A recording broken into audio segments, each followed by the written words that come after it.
You know that feeling, right? Your computer completely freezes, you get that spinning wheel of doom, and you are just stuck. It is so frustrating. Well, today we're going to pull back the curtain on one of the classic reasons this happens. It's a problem in computer science called a deadlock. So let's dive in. So I want to start with a question for you. What could four cars stuck at an intersection possibly have in common with a frozen computer? I mean, one's a real-world traffic jam, the other's a digital one. But believe it or not, there is a hidden connection. What do you think it is? The answer? They're both stuck in what's called a deadlock. Yeah, it's this really specific kind of gridlock, where everything is waiting for everything else in a way that means nothing can ever move forward. It's just a state of total, permanent paralysis. Okay, to really get what's going on here, let's start with a super simple analogy. Let's talk about the impossible intersection. Seriously, it's the perfect way to visualize this otherwise pretty complex computer science problem. All right, just imagine this perfectly symmetrical mess. You've got four cars, and they all show up at this four-way stop at the exact same time. Every single one wants to go straight, but here's the problem. Each car is blocked by the one to its right, so nobody can move. It is total gridlock, a perfect closed loop of waiting. Okay, now let's take that exact same idea, that impossible intersection, and bring it from the streets right into the circuits inside your computer.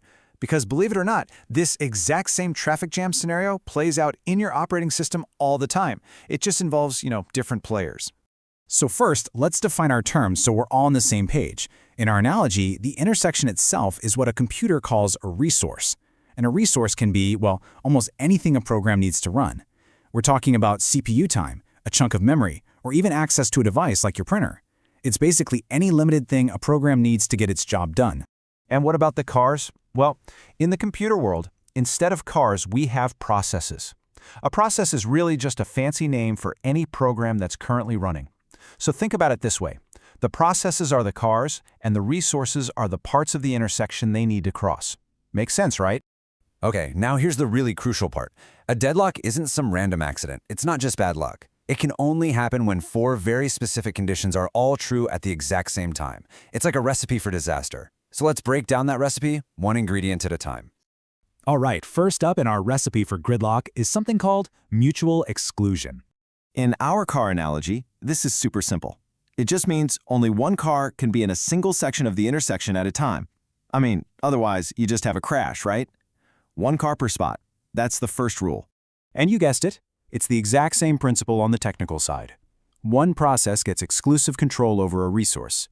You can't have two programs trying to write to the same file at the same instant, and your printer can't print two different documents at once. That's mutual exclusion. Okay, on to ingredient number 2. This is the hold and wait condition. This is really where the standoff starts to build. Back at our intersection, each car is already occupying a piece of road. That's the hold part.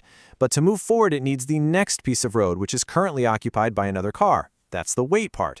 So they're holding one thing while waiting for another. And here's how that looks in the computer science world. A program might have a lock on, say, a database file. It's holding it. But at the same time, it needs to use the printer, which it's waiting for, because another program is using it. This starts to create a chain of dependencies. So we've got mutual exclusion, we've got hold and wait. The third condition that really locks everything into place is called no preemption. What does that mean? Well, think about it. There's no traffic cop who can just walk up and force the car to back up and get out of the way. The driver has to give up their spot voluntarily. You can't just take their piece of the road away from them. You can't preempt them. And an operating system usually works the same way. It can't just snatch a resource away from a process that's using it. The process has to finish what it's doing and then release that resource all on its own. Now, this rule is great for preventing chaos, but as you can see, it also helps create the perfect storm for a deadlock. And that brings us to the final critical piece of the puzzle. This is the one that ties all the others together into one unbreakable knot. We're talking about circular wait. This is the gridlock. It's not just a line of waiting cars, it's a closed loop. Car A is waiting for car B, which is waiting for car C, which is waiting for car D, which, you guessed it, is waiting for car A. The circle closes back on itself. This is the exact moment a traffic jam becomes a true, unsolvable deadlock. And here's how the textbooks put it. You've got this set of processes where the first one is waiting for a resource held by the second is waiting for the third, and you follow that chain all the way around, until the very last process is waiting for a resource held by the very first one. A perfect digital circle of waiting. So if these 4 conditions coming together can cause such a complete system failure, you're probably wondering, why isn't my computer freezing up every 5 minutes, right? Well, the answer is that modern operating systems are actually designed with some really clever strategies to handle this exact problem. So how do they do it? Well, there are basically 3 main approaches. First, you've got prevention. This is all about making rules so that at least one of those 4 conditions can just never happen.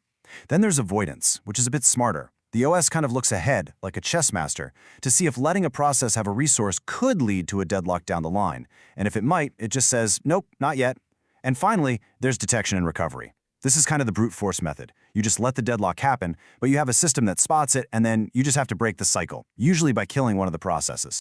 Look, understanding deadlocks isn't just some dusty old academic exercise.